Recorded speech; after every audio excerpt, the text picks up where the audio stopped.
Така, сега ще ви покажа един от любимите ми фокуси. За този фокус са ни нужни 6 карти. 3 черни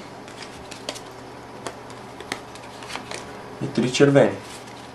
Сега трябва да наблюдавате много внимателно, за да не мога да ви излъжа въобще. Така, червените, черните карти.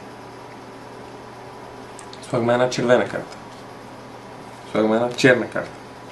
Слагаме една червена карта. Слагаме една черна карта. Слагаме една червена карта. И разбира се, последната черна карта отгоре. Така, ако се между следващите карти трябва да са червена, черна, червена, черна.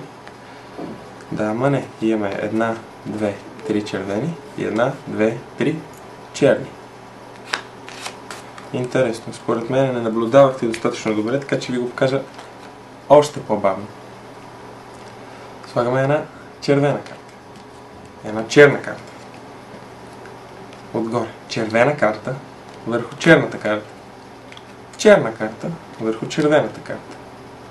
Червена карта върху черната карта и естествено черна карта върху червената.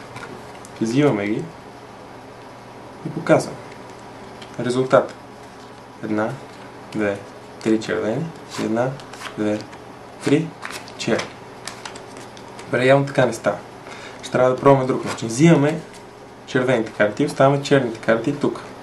Показваме, че имам една, две, три червени карти и останалите черни.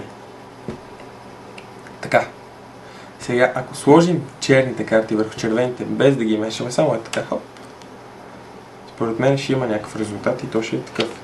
Черна, червена, черна, червена, черна, естествено.